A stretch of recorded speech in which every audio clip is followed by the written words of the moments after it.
Hello, hello. Welcome. Happy Sunday. What is today? The 10th of August.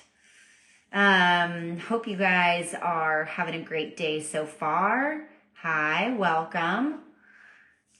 Come on in. I've been sort of cramming for the last hour. I started panicking a little bit because I was like, oh, I know Sherry. I'm so excited to talk about Sherry. And then when I started putting my notes together, I was like, oh my God, there's so much to talk about with Sherry.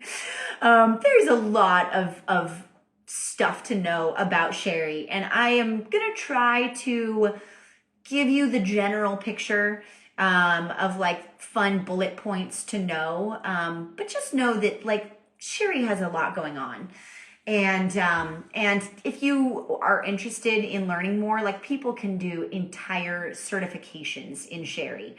There's wine professionals that's their specific focus. There's a woman in Portland. She teaches the WSET, Wine Spirits Educational Trust, and she does an entire course in Sherry that I would love to do.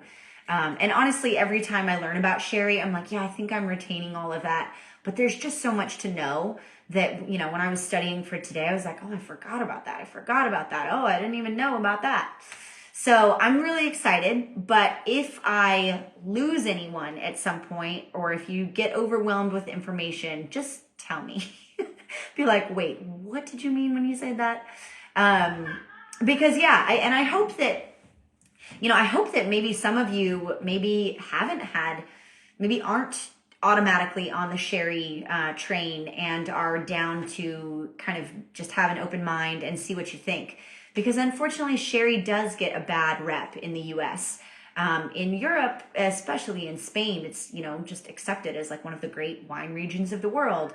And we won't really go into why that isn't the case in the US. I think just like a lot of things, a certain product started getting marketed here.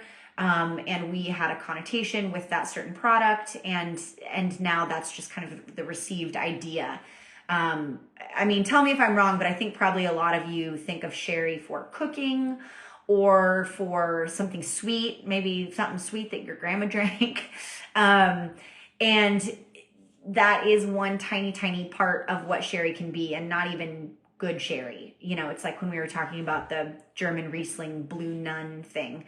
You know, I think a certain kind of cheap, sweet Sherry started getting marketed here and took off. And also cheap cooking Sherry. And Sherry is great to cook with, but it's also great to drink if you're drinking a good product. Definitely my Graham's wine. Yeah, I mean, it's so funny. I mean, clearly it must have been a product that was marketed during that generation, whenever that was, I don't know when that would be, the 50s, 60s, something like that.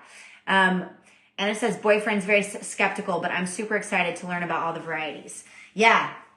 And like I said, there's a lot to know. So we're going to sort of just give the broader, bigger picture strokes and try to find time for tasting too. I have sort of a long list of things to cover, but if we run out of time, I'll just really cut to the priorities. Is there anyone on here who already loves Sherry and is like, yes, I can't wait to taste it? If not, that's even more exciting. I get to try to win you all over. And yeah, I guess we might as well go ahead and get started. I know a lot of people are watching this after the fact now anyway. So for those of you who are watching live, thank you. And give us your comments and questions and ask for clarifications and all that stuff, because maybe someone watching it after the fact might have the same question too. Okay, so let's jump right in. Hi, Wendy. Hi, Sarah. Welcome. Just in time. Okay, so Sherry or Jerez. So Jerez is essentially the region, and you guys know I love my maps, even though it's backwards. This is Spain. Hopefully you can kind of picture it reversed, and that big red dot is Jerez. So obviously it doesn't show Africa in this map, but as you can see, it is very far south. It's basically at the Strait of Gibraltar, pardon me. And it's just off the coast of Africa. So we're going to go briefly over hi, Greg. Greg likes Sherry. I know I turned Greg on to Sherry a long time ago, and I was very proud of that. Hi, Taylor. Okay, so Unlike most of the other regions we have talked about, at least other European regions, which had more of an influence, like from the monks. We always hear about the monks, like a lot having to do with the Catholic Church, or even like Germanic societies, Celtic societies. This has really big influence from the Moorish societies being so far south. So that's sort of a unique departure in terms of other regions. Bye, Greg. Have a good night of sleep in Belgium. We will enjoy our sherry without you. You can drink some tomorrow. Okay, so sherry has a very, very old history of wine, literally about 3,000 years old. I think over 3,000 years old. So the Phoenicians were making wine there as early as 1100 BC. So that's over 3,000 years ago. And we know that the wine was popular even then because there are archaeological remains of pottery, of big amphora with the stamp of Jerez. It had a different name then, which I did not take a note of. But they found pottery with that stamp on it way over in the Eastern Roman Empire.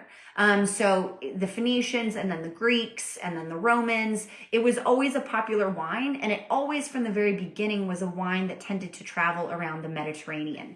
You know, being where it is, sort of jutting out in the middle of nowhere, it was always a wine that was used for export. You know, there wasn't a huge city center down there at that point, and it was really a port city and still is a port region. So the wines there were always getting transported elsewhere in the Mediterranean. And that sort of is a consistent thing that we see throughout the history of the region. So Phoenicians, Greeks, Romans, and then in around 700 AD, the Moorish took hold in the region. And for the next 500-600 years, the Moorish held control, and it was always a contested region because the other kingdoms in Spain really wanted it. I mean, if we look at the map again, as you can imagine, it's a strategic kind of port location. And the full name is Jerez de la Frontera because it's sort of the frontier of the Spanish land.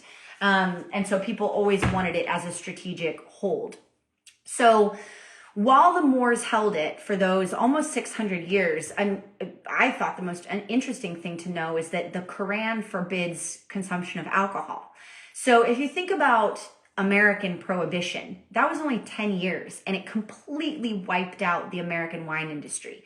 And here, the wine industry managed to hang on for almost 600 years. But what you have to remember is that in the US, the wine industry was only about 30, 40 years old before Prohibition hit.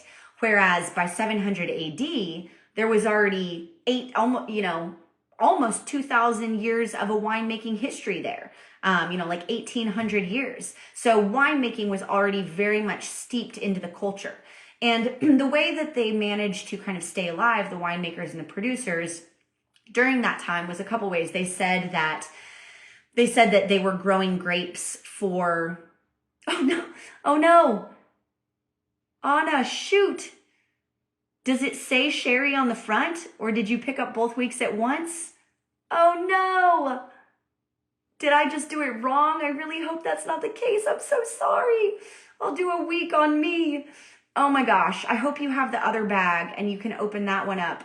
Oh, I feel awful if that's the case. If it is, the next tasting's on me, and of course I'll get you the correct wines. Oh goodness. Okay. I'm going to continue on, but I will write you an email. So basically how they would get around the fact that they weren't allowed to make wine is they would grow the grapes and say they were making raisins for food, because apparently that was a popular food item at the time. They would also distill the grapes into brandy, because brandy was used in ointments, in perfumes, other various things that weren't for the consumption of alcohol. And then they would make some wine and say that it was medicinal.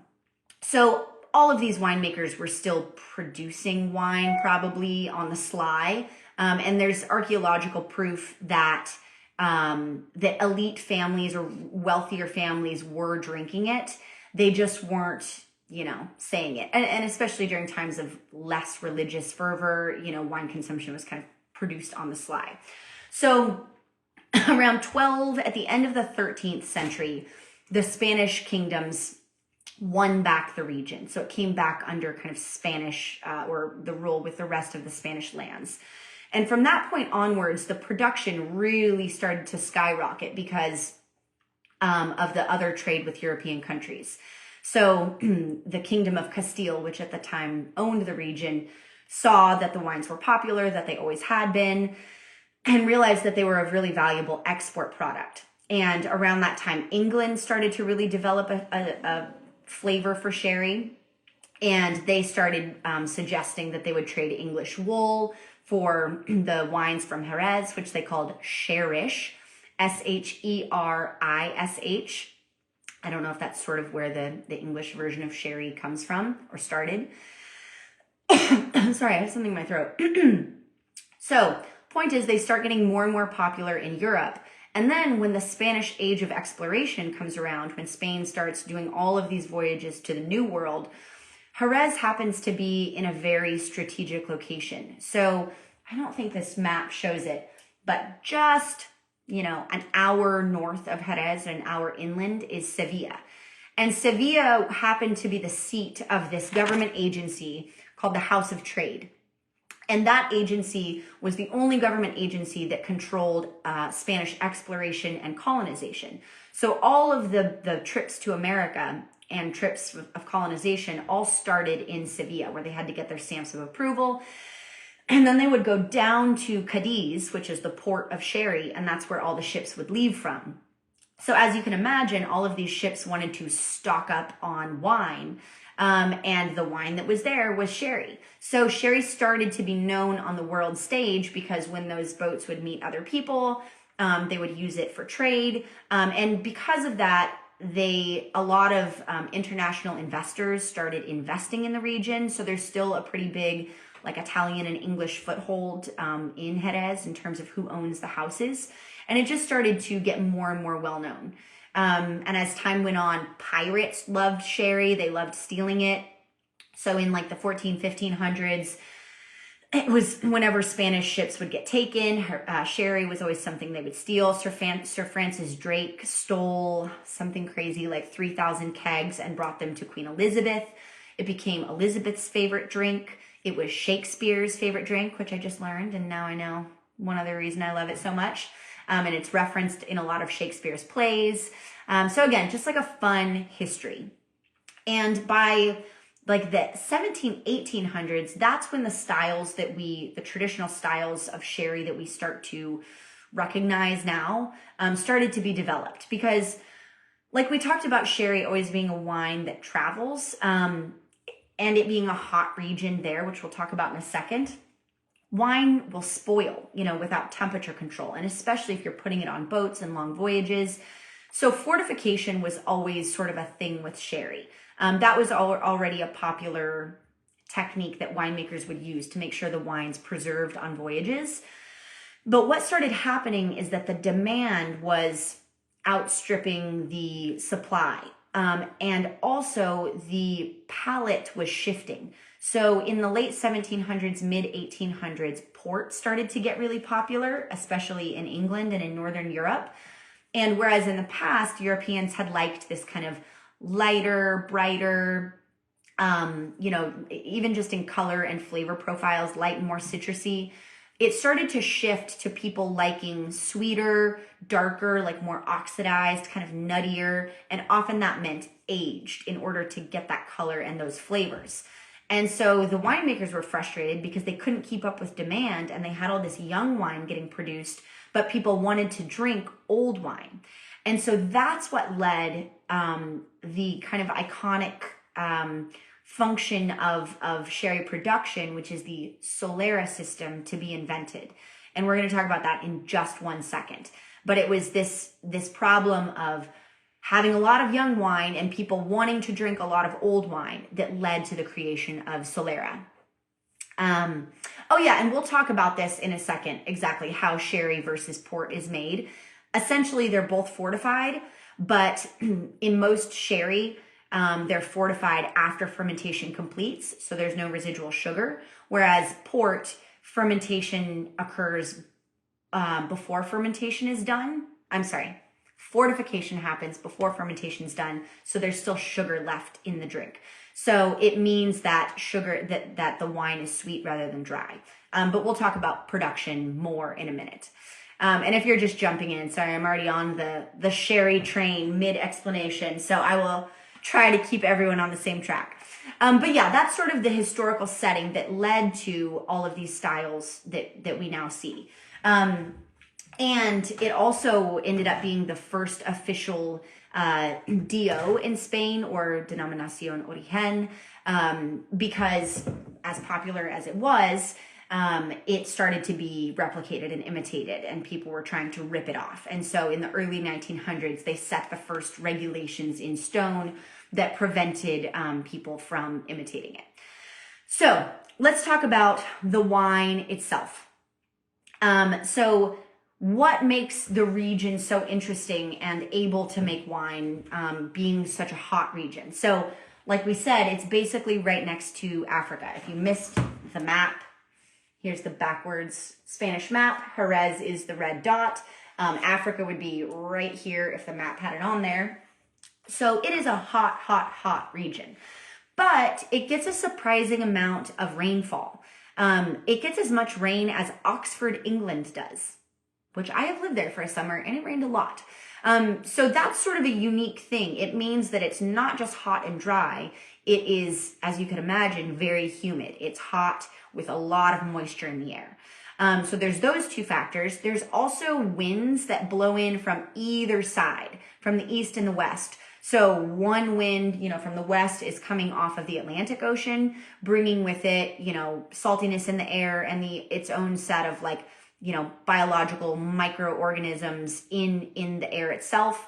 And then the other wind is bringing in air from the Mediterranean or from, eastern and northern Spain.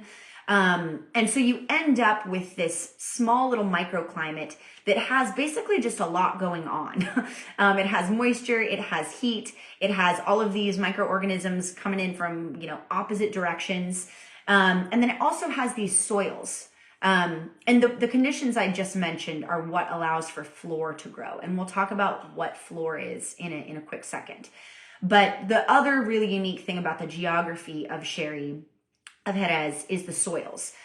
If anyone remembers, well, first I'll tell you what they are. They call them albariza, but they are essentially white chalk soils. So can you think of any other wine regions that we've talked about in the world that have white chalk soils? There's a couple, and generally if you find those soils in the world, they are very prized for wine production. They're well draining, which means the roots are forced to go really deep to get moisture. And they also, in the case of sherry itself, because it's so hot, form this kind of crusty layer, and it allows trapped moisture to stay down there and keep the roots hydrated. But they also just give this very interesting, complex flavor to the wines, what people describe as minerality. If you need a reminder, one of the most famous regions in the world that has white chalk soils is Champagne. And I often think of Jerez and Champagne as sort of opposite sides of the same coin, because they're both in locations where climatically you wouldn't normally be able to make a classic still wine. Champagne was too cold, at least historically, and Jerez was too hot. So both regions, but they had these really interesting soils that winemakers could tell imbued the grapes with a lot of flavor. It's time for Rosie to join us. And in both cases, the regions sort of tinkered around and developed these interesting techniques to make a product unlike any other wines in the world, but not your traditional way of doing it. Champagne developed Method Champenoise sparkling wine, and Jerez started fortifying, using Solera, taking advantage of the floor, and creating its own really unique product. So that's the geography. Now let's talk about quickly what do we need to talk about next? Let's explain the Solera system really quickly. And I told you we might be jumping around a little bit just because there's a lot to cover. I'm going to cover a couple more things. What are you doing, Rosie? Are you making biscuits on me? And then we'll taste the Fino.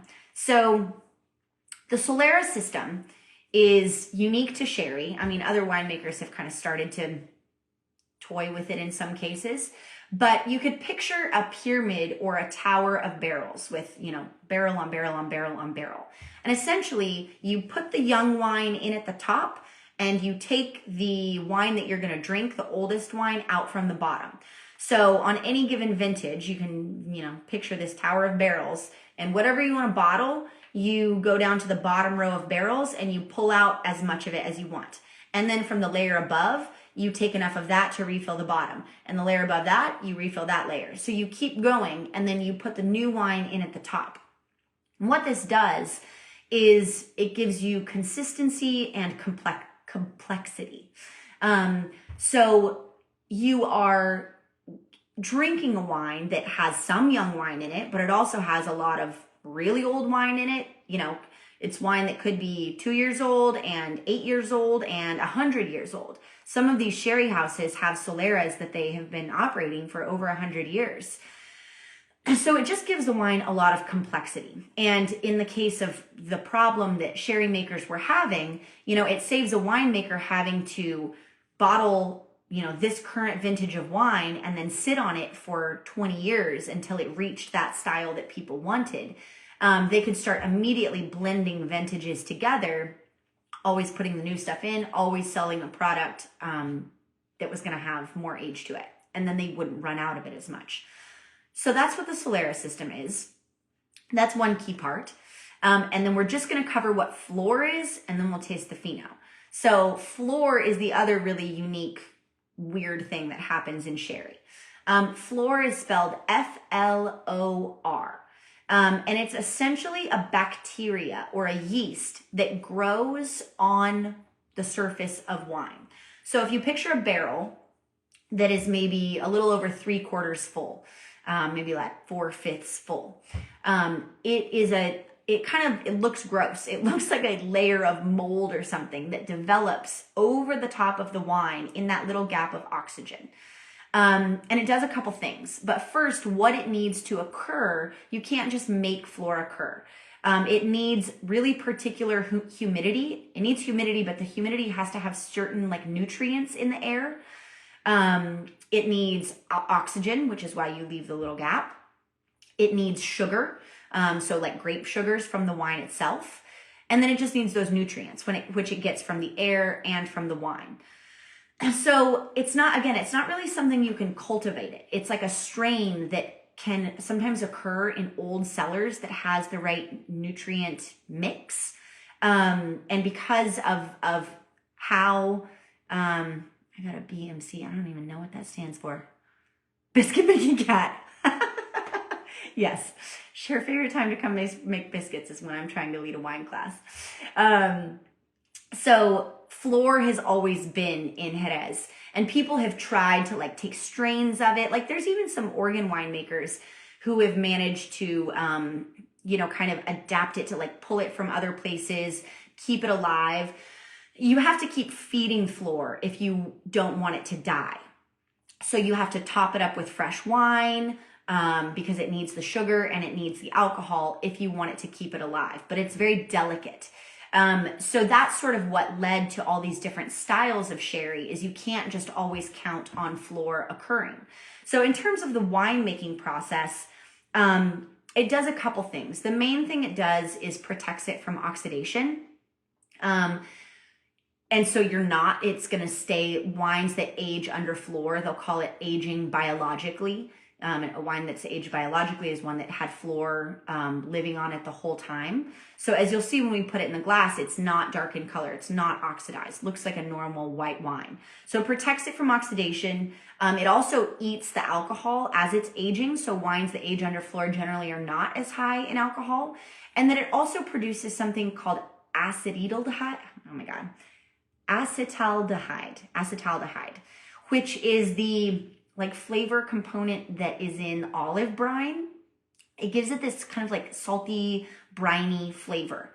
Are there wines from the north coast of Africa that are similar? You know, I have thought that myself in the past, and I do not know of any. I don't know if it's just because culturally winemaking didn't exist there, or maybe it existed at some point, but it just didn't carry through. I mean, I do know that winemaking would not normally thrive in such a hot region. You know, if you just looked at the temperature of that place and of Northern Africa, you would just be like, no way for wine.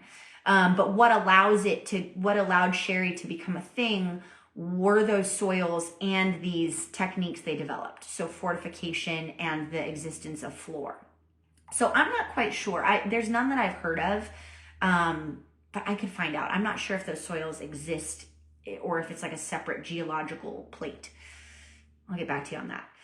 So, okay, so there's a couple wines that age, a couple sherry styles. There's like 6 or 7 main sherry styles, and we'll briefly touch on them. But there's kind of 2.5 that age under flor. The main one is Fino, and that's what we're about to taste.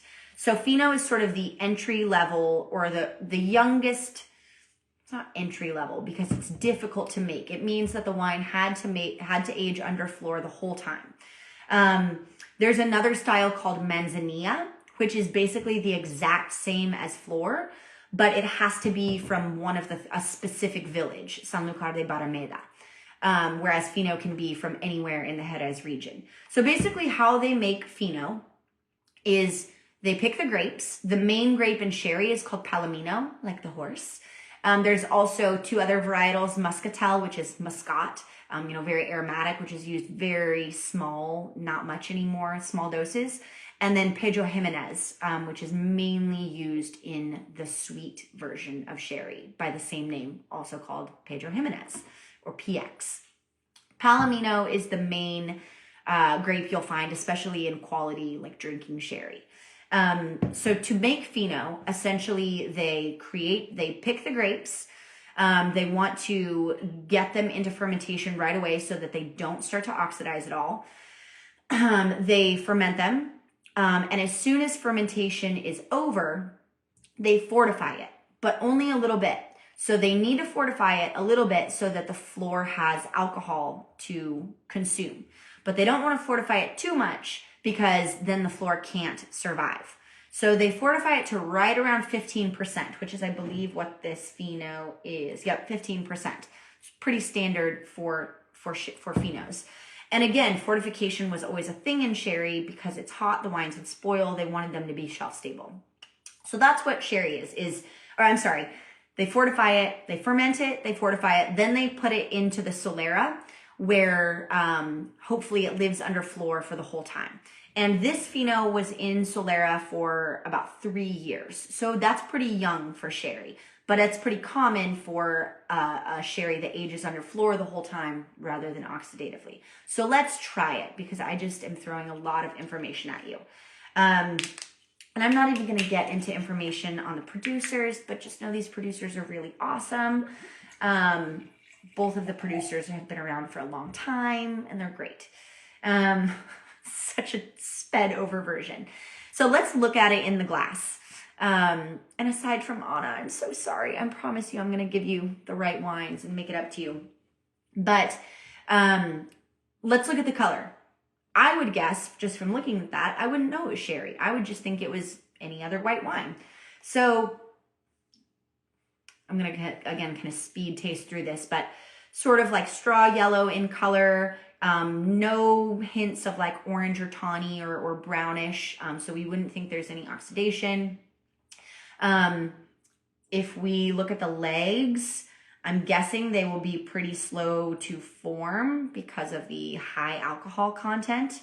Again, we might also think that, oh, there could be sugar in it. Both of these wines are dry, so we know that's not the case, but there are some sweet sherries. Yeah, mine are like super, super slow to form. So let's smell it. Tell me what you guys are smelling on this wine.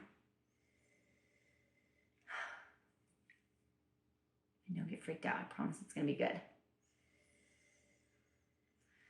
So with Finos, generally, it's going to smell a lot different from the Oloroso. You do get a little bit of nuttiness, maybe a little bit of like green almond, like unripe almond, but nothing too toasted.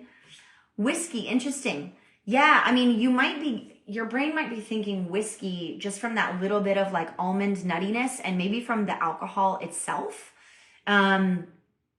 like an apple liquor. Yeah, I generally with Finos get more like citrusy, appley kind of notes. Lemon, lemon lime, maybe fresh herbs. Yeah, brine. So again, you smell brininess in sherries that age under floor because of that word that I can't pronounce, acetaldehyde, maybe, which is the same compound that lives in olive brine. And yeah, the smell reminds us a little of port, which again, it should, because you have just that little bit of nuttiness. The Oloroso is probably going to remind you a lot of port. But you get the little bit of nuttiness, you have the higher alcohol. And yeah, those are smells that are familiar from port. But hopefully you also get a little bit of freshness, a little bit of citrusy thing, maybe a little bit of apple. You know, Andy, that is a great question. I love sherry as like, I love a sherry like this as like an afternoon aperitif. Like in Spain, it's a really popular like aperitif drink. Any dry sherry, you could even drink the Oloroso in the afternoon. It's common that people would drink it like before dinner with almonds and olives. You know, kind of a mid-afternoon thing, especially in the heat and the summer. It's one of my favorite things to drink like that. You could also drink, I would generally drink like a more aged nutty sherry, maybe after dinner, as sort of a digestif, or as like a pairing if you didn't want a dessert wine, but with some dessert. You could even drink it like a Fino like this, which drinks more like a white wine, makes a great pairing with seafood, you know? So if you made a seafood dinner, granted it's a little higher alcohol, so maybe don't drink a whole bottle of it by yourself, but it makes a great pairing with seafood as well. Or you can cook with it.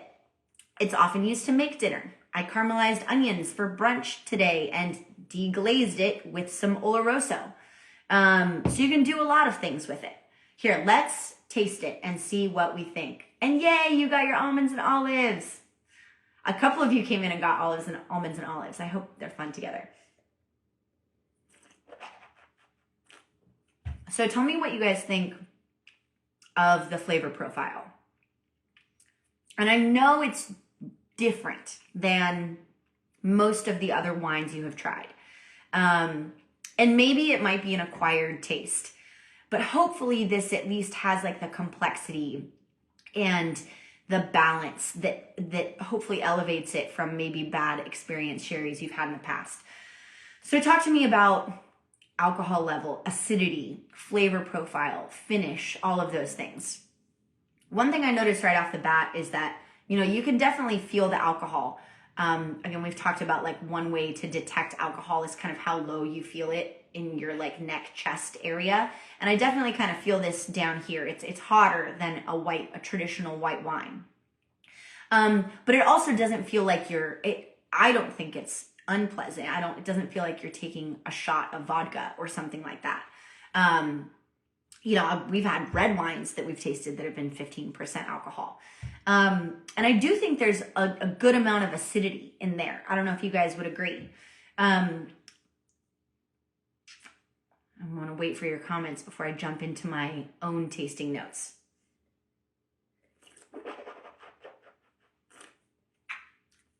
I think, at least for me, one of the first flavors that hits my mouth is that kind of nutty, almondy, maybe a little bit of hazelnut thing. But then that kind of quickly fades and I'm left more with this like citrusy, even like fresh herbs, like even a little bit of green apple, maybe golden apple, lemon. And then there's a big bout of like that saltiness. And the salinity, again, comes from just the proximity of the ocean. It comes from the acetaldehyde, which gives it that brininess.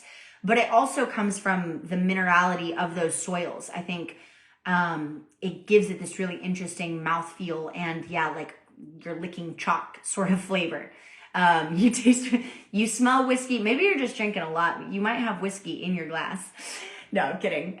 Or a little bit of chartreuse. Yeah, I could see that. You know, I sort of get like herbal notes on this and I could see that sort of comparing to like a yellow chartreuse. This tastes very good with smoked salmon. Yeah, I mean, that's why I was suggesting not drinking sherry just alone. If you have some olives, some almonds, You know, it comes from right next to the ocean. So you could sort of surmise that, that anything fish or seafood related is probably going to taste pretty good with this. So smoked salmon for sure. And it kind of, you know, cured fish, cured meats. If you think about those traditional Spanish foods, jamon, salty cheeses, anything kind of nice and salty goes well with sherry, which is like my favorite food group. And I hope you guys enjoy it. You know, I would encourage you to, maybe even if you're not crazy about it right now, try it with some different food things. Pull out some cheese, some almonds, some nuts, you know, some chorizo, and taste it and see how the flavor changes. I think there's a lot of complexity in there. You might just have to find the right match with your food. Because any other last thoughts on this, or what you think you might like to pair it with, or what it's working well with or not? I've paired Fino with oysters before and thought it was fantastic. You know, down there they have a lot of grilled octopus, they have paella. Sherry's always a great pairing with any of those classic Spanish dishes. Great call, Erica. A perfect pairing. Yep. Way off base. Hey, we have the whiskey camp and they're sticking to it. Kyle and Luke are just on the whiskey train today. So I'm interested to see what you think about the Oloroso. So just because we need to quickly talk about the other styles of sherry and what unfloor aging looks like, let's jump ship. If you have any last thoughts on this, type them out, or we can talk about them at the end. So those are the sherry styles that are aged under floor. The Fino, which is what we had, which can come from anywhere in Jerez, and then the manzanilla, which has to come from this particular village. There's another unique one, but I'll tell you about that in a second because I don't want to confuse you. The other option is in sherry is wines that age oxidatively. So the winemaker can make a choice, and generally winemakers like to make all these different styles so that they have different options to sell.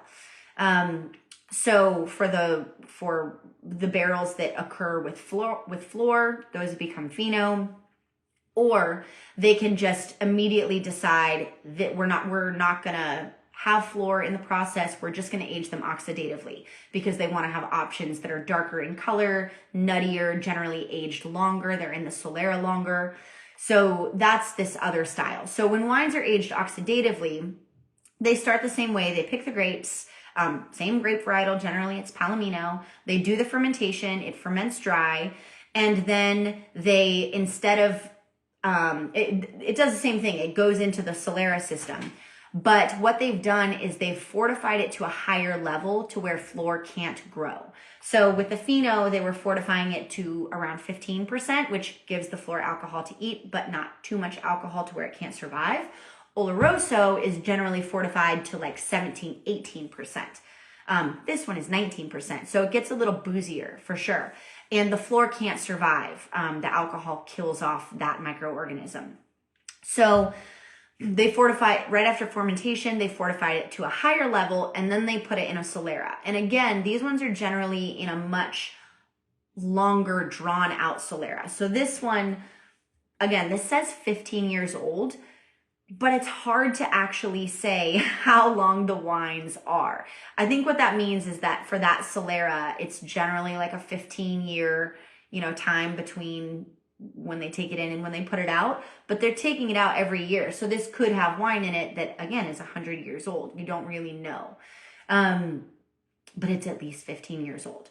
And the fact that the sherry is not there, if wine sits in barrel for that long, especially white wine, and especially if they're not topping up the barrel, so they're leaving a little gap to let oxygen in, the wines are intentionally getting oxidized. So they're getting darker in color, they're getting nuttier in flavor, they're developing all of these tertiary aromas, as we would say, that come from the aging process. So if you didn't know this, primary aromas come from the fruit itself, just picked straight off the vine. Secondary aromas come from the winemaking process. How did you do the fermentation? What kind of oak did you use? Was it carbonic, et cetera, et cetera? And then tertiary aromas are flavors that come from age. Hi, Devin. Long time no see. So, the main style of sherry that is aged oxidatively is Oloroso, which is what we're about to taste. And before we taste it, I'll just tell you quickly what the other styles of sherry are. So when I said there was a wine that was sort of aged biologically and sort of not, there's a really unique style of sherry, which some people would say is the most complex and the most exciting, and that's called Amontillado. And Amontillado sherry is sherry that started biologically, so it started aging under flor, and then either the flor died off or the winemaker was intentionally trying to make an Amontillado, so maybe he left it under flor for 2 or 3 years, and then you fortify it to a higher level and age it oxidatively. So it's sherry that ages biologically and then oxidatively. So you get both flavors in the wine. You get those kind of more bright citrusy green notes, and then you also get those like darker, nuttier, caramely notes from the oxidative aging. And if you like what we taste today, I would encourage you to find an Amontillado. They're super complex and delicious. And if you, often there's kind of lore around them because they're kind of prized and they're complicated to make, not like the rest of sherry isn't, but like the Edgar Allan Poe story, the casks of Amontillado, they were a very popular style and kind of prestigious style. So Oloroso is generally the most common oxidatively aged sherry. There's also a style called Palo Cortado, which isn't even it's just basically an Oloroso that has that ends up with a certain flavor profile, and a winemaker will say, oh, it tastes like this, so I'm going to call it Palo Cortado, which makes it really confusing. And then Pedro Jimenez, or PX, is aged oxidatively like Oloroso, but they don't let fermentation complete the whole way. So a PX is actually made a lot like port, back to Andy's question. They start the fermentation before it's done, they fortify it, then they age it oxidatively. The main difference would be that port is made with red grapes and port does not go through a Solera system. Your eyes are probably all glazing over. Okay, I'm pouring my Fino back in my little sherry bottle. Don't worry, I'm gonna be the only one that drinks it.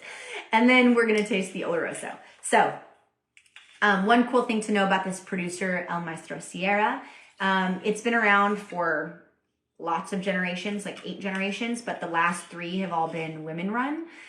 So the mothers and the daughters and the sisters, it's a bunch of badass ladies running this sherry house. So that's kind of cool. So let's just look at the color. Right off the bat, it is different. And swirl it because it's going to take a while for those legs to form. But this is like a brown, tawny color for sure.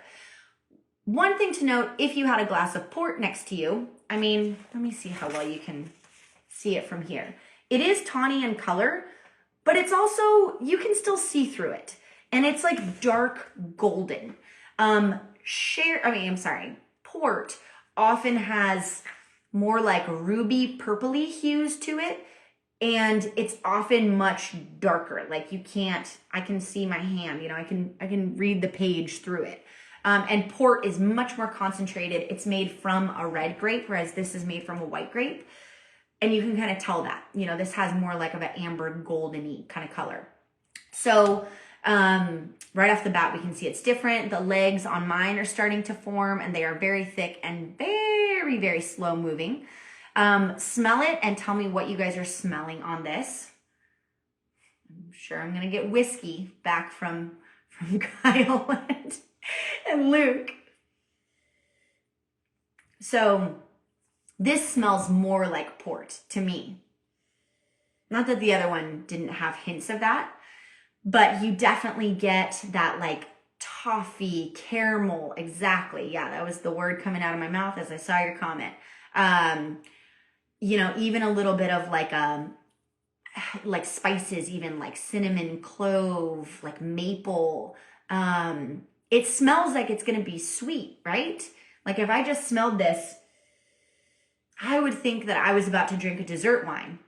Ooh, I love that. Andy says it sounds crazy, but it smells like old books, which I can sort of like see where you're coming from. That kind of like, sounds bad to say musty, but it's like an aged smell.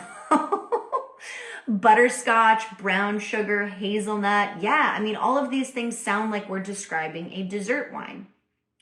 And that's how you would sort of, again, if you had this next to a port, the color would be darker and different. But if you couldn't even see the color, they might smell really similar. But let's taste it. And it might be surprising what it tastes like.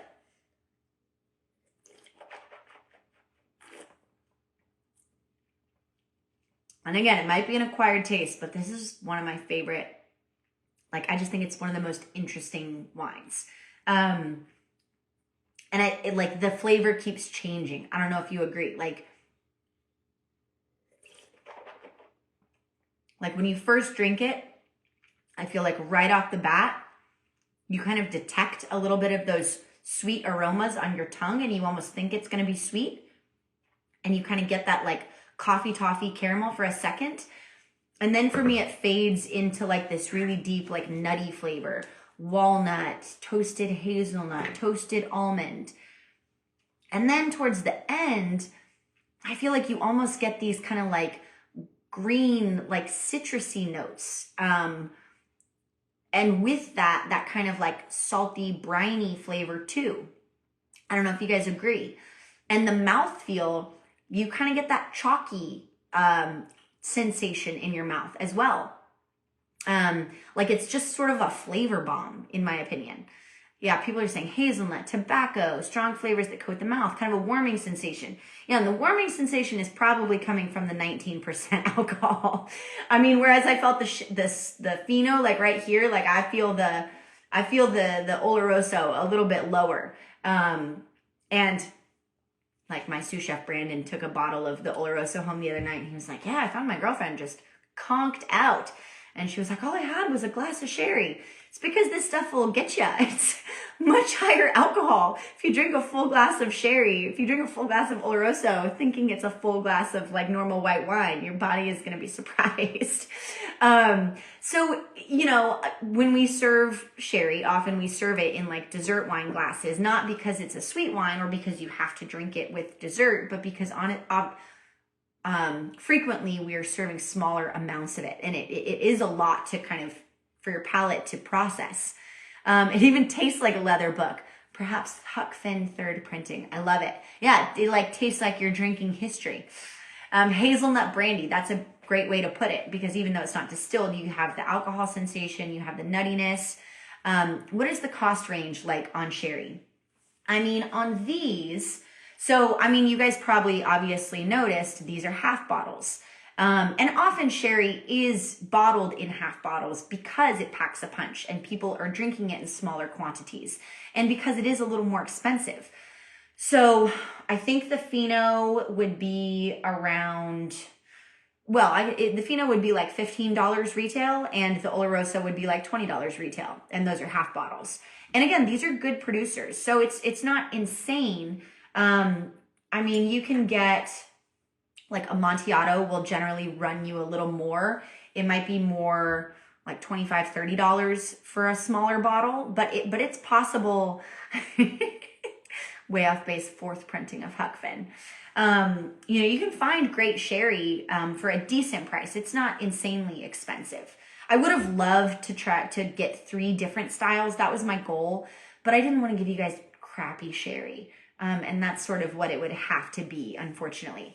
But one interesting thing on pairings, I mean, you could have an Oloroso, again, with an aperitif, you know, maybe with some tapas. You could have it with like red meat even, that had some sort of like mole sauce or a little bit of nuttiness in there. Oh, that's the great thing about sherry. You can keep it open for weeks, or, you know, the oxidative styles, you can keep it open for a month and it's fine because it's fortified. And at least with the oxidative styles, it's already oxidized. Finos, I wouldn't do more than a week or 2, but the oxidative ones, you can kind of go crazy with it. So people do mass produce sherry, and that's why it gets sold at crappy liquor stores. And they do sell it in gallon jugs. And just like any other, you know, why is Franzia sold in a jug for $2? You know, you can poorly make any wine and sell it for a cheap price.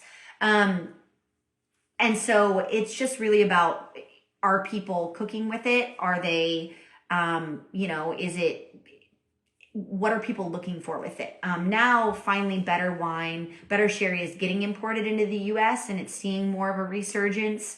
People are appreciating it a little bit more. And if you go to, maybe next time you go to a Spanish restaurant, whenever that is, sit outside, order some different ones by the glass. Go to Bar Casavale. They have a great sherry selection. You could try a 3-ounce pour of Amontillado. You could try a 3-ounce pour of the PX sherry for dessert at the end of the meal. And kind of try all the different styles. For the Fino, I would keep the Fino in the fridge because I would generally like to drink it colder. The Oloroso, you could really drink at cellar temp. I wouldn't put it in a hot room. I keep both of mine in the fridge because, I don't know, I feel like it sometimes gets warm in my kitchen if I don't have the AC on, but you could put them in the pantry or just somewhere that's not going to be super hot. And Kyle, I'm glad that these are better than ones you've had before. Yeah, I mean, I think they're really fun to pair wine with. And it's actually really sad. I posted it on my personal Instagram today, but the Spanish restaurant where I worked for 5 years, it was Jose Andres' restaurant in Los Angeles called The Bazaar. They just announced that they're closing this week, and I'm really, really sad. But that's where I first fell in love and started to learn about great food and great wine. And so Spanish wine and Spanish food was my introduction. And I didn't learn everything that I now know about sherry there, but it was the first time that I connected in my brain that like, oh, people drink good sherry with good food. So, and that it paired really well with all these great Spanish tapas. So, if you only tried a little bit today and maybe you're still on the fence about it, like go make some easy Spanish tapas and just play around with it. We had like a Wagyu beef culotte with piquillo peppers and goat cheese or something like that. And Oloroso sherry was awesome with it. So even, that was like an entree style dish that you would have this nutty aged sherry with, and it was fantastic. I also had this with a slice of chocolate cake the other night, and that was also fantastic because I'm not the biggest dessert wine person, but you could have this with a dessert and the nuttiness and the sweet smelling notes still pair well with sweet items. Or again, I've had a glass of it with some olives before a meal. So I just think they're fun wines to play around with. I've also had like cooked a more traditional like French, or maybe I haven't cooked it, but I've eaten at restaurants and had oysters and bouillabaisse and kind of more like a seafood driven dinner, like something from Jacqueline or Normandy. And you can have Fino with it. And it's delicious too. So play around with it, or just get some Manchego and some Petite Basque and some chorizo and some jamon, and they're really, really good. Yeah, I hope you guys had fun with this. And I hope it wasn't too weird. And I am so sorry to Anna, who I gave the wrong wines to. I really apologize. Oh, goodness. I will write you an email and we'll figure it out. But yeah, if you have any other ongoing questions about sherry, or if you were like, hey, I want to try different styles, I could get you a couple other half bottles in different styles if you were curious to try them. But yeah, I hope you enjoyed learning about them. And you could start Googling and find some cool information. There's a lot of resources on the internet. And look up pictures of the soils there and pictures of the Solera. And there's just a lot to think about. Yeah, hopefully it wasn't just way too much information. I've already forgotten what next week is. Oh, next week is Emilia Romagna, which is a region that you probably haven't heard a lot about, but it's a really interesting, like chock full of fun stuff Italian region. There's a lot of natural wine production. We are going to taste a Lambrusco, which, like these, I really encourage you, like sherry, which maybe you think Lambrusco has a bad rep in your mind, I really encourage you to give it a shot, because this is going to be a really good Lambrusco from like a really solid producer. And then we're going to taste a white wine from a grape called Albana that is a native varietal to the region. and it's delicious. I mean, Italy, we sort of have to do in bite-sized chunks because there's just so damn much going on. And Emilia-Romagna may be a region that you, again, have never heard of, but once we start talking about it, you'll be like, oh, that comes from there, and like, oh, I've heard of this. And there's just a lot to know and a lot to talk about. And so I think it's going to be a lot of fun. And then the final week of, or the fourth week of this month is going to be Alsace. And we're going to do a dry Gewürztraminer and an Edelsvicker. And we'll talk about what that is too. So thank you guys so much. If you had fun, take a picture and show me what you're pairing the wines with. And come sit on the patio. If you're around this week, we have a very spacious patio and it's very lovely, except for the subway train rolling by sometimes. And Eric is like on his game in his prime with summer ingredients right now. We just added burrata and peaches. We have the pastrami. We have all kind of fun stuff. Yeah, so thank you guys so much for tuning in. And it's all in the shade. We don't open till 5, and by that time, we are fully in the shade. So it is nice and relaxing. Yeah, thank you guys so much. Enjoy your week. I'm going to go try and get some of this sunshine because I'm losing my tan. And I'm going to drink my sherry. So, I will see you next week, and we'll talk about Emilia-Romagna. All right, enjoy your day. Bye.